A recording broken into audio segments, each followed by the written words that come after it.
The convocation chamber stretched endlessly upward, its crystalline walls pulsing with bioluminescent patterns that had witnessed 1,000 years of galactic law. 7 species sat in judgment, their forms ranging from the gelatinous Korath to the towering silicon-based Archons. At the center of their semicircular arrangement stood a single human woman, covered in dirt and blood, none of it her own. Major Elena Cross had not asked to be here. She had asked for a medical team. She had asked for emergency rations. She had asked for extraction for the 73 refugees she'd pulled from the burning colony of Threshold 9. Instead, the Galactic Tribunal had sent warships and summons. "You stand accused?" The Archon Prime's voice resonated through the chamber, like grinding consonants, of violating the Sentience Protection Protocol's Article 12. Subsection 9. You have formed an illegal bond with a restricted species. You have removed said species from its native habitat. You have, by all definitions, committed xenological theft. Elena said nothing. At her feet, Kor growled. The creature was no larger than a terrier, though its muscled frame suggested something far more dangerous in its genetic future. 6 eyes arranged in a triangle pattern glowed amber in the chamber's light. Chitinous plates covered its spine, and its jaw, even young as it was, could snap through titanium alloy. A Velora cub.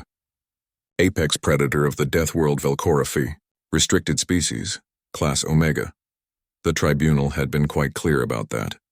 Major Cross, this time it was the Korath speaker, its voice bubbling through translation matrices. Do you understand the severity of these charges? The Velora are considered too dangerous for domestication, too aggressive for integration. Their adult forms have decimated 3 colonization attempts. They are by definition incompatible with civilized space. Elena's jaw tightened. She looked down at Kor, who pressed closer against her leg. A low rumble emanating from his throat. Not quite a growl, not quite a purr. Protective. Loyal. She remembered finding him in the ruins of the colony's biodome, huddled beneath the corpse of his mother, a female who had died throwing herself between the cub and a collapsing support beam during the Crix raid. She remembered how he had tried to bite her, how he'd fought with every ounce of kit strength he possessed, until exhaustion and grief had finally broken through his instincts. She remembered the 3 days they'd spent in the burned-out shelter, waiting for rescue, how he'd curled into her lap during the cold nights, how he'd learned to trust the rhythm of her heartbeat. Your silence is noted, the Archon Prime continued. However, protocol demands formal response. Do you deny the charges? No, Elena said quietly. A ripple of electromagnetic communication passed between the Tribunal members. Surprise, perhaps, or satisfaction at her compliance. Then you understand, the Korath speaker burbled, that you must surrender the creature immediately. It will be returned to Velora for, or if necessary, humanely terminated. Your rank will be stripped, your service record expunged. You will face imprisonment for no less than— I wasn't finished, Elena interrupted. The chamber fell silent. One did not interrupt the Tribunal.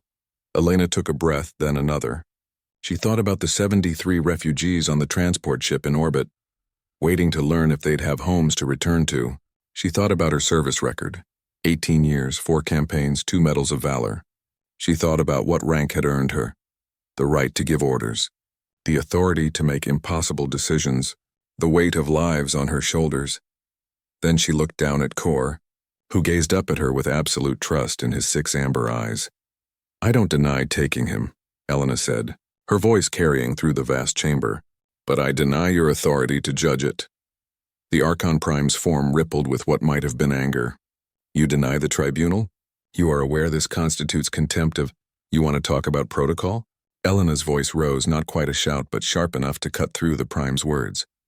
About rules written by species who've never set foot on a death world, who've never held a scared orphaned creature while everything burned around them. You sit here in your perfect chamber, with your perfect laws deciding what life is worth protecting and what life is disposable based on taxonomy and risk assessment. She took a step forward.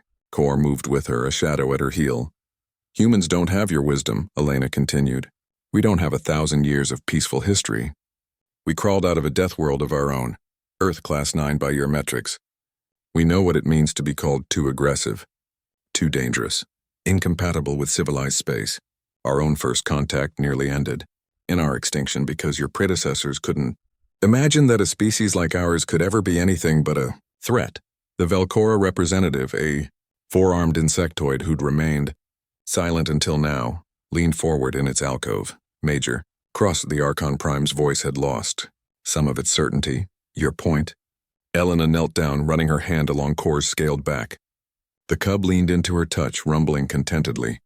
You're asking me to surrender him because he's dangerous, because his species has killed your colonists, because you can't imagine a creature like this ever being anything but a monster. She stood, meeting the Prime's crystalline gaze. You're asking me to choose between your laws and his life. That is precisely what we're asking, the Kurath speaker confirmed. Then I choose him, Elena said simply. Strip my rank. Take my record. Imprison me if you want, but you're not touching Kor. The silence stretched long enough for her to count her own heartbeats. 7 species, 7 representatives, 7 sets of alien eyes or sensory organs focused on 1 human woman and 1 predator cub. Finally, the Archon Prime spoke, its voice quieter than before. Major Cross, why? Elena looked down at Kor, who tilted his head, confused by the tension in the air but unwavering in his place beside her. She turned back to the tribunal, and for the first time since entering the chamber, she smiled.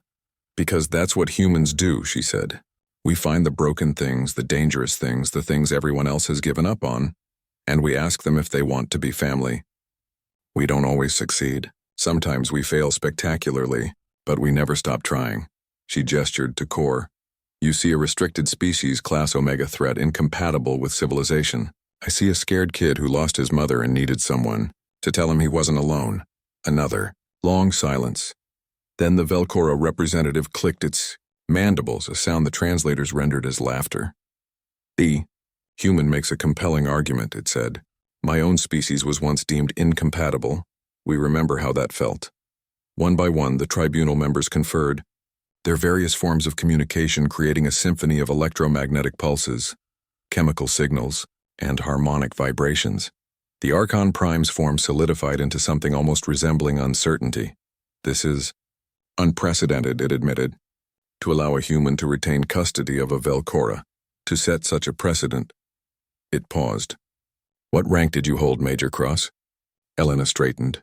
Major, 4th Reconnaissance Division, Terran Defense Forces. And you believe this rank gives you the authority to defy our ruling? Elena looked down at Kor one more time. The cub yawned, showing rows of crystalline teeth, then sat on her boot as if claiming her as his own. She turned back to the tribunal and asked the question that would echo through diplomatic channels for years to come. Do I need one? The Archon Prime was silent for exactly 7 seconds. Then it said something that had never been spoken in that chamber before.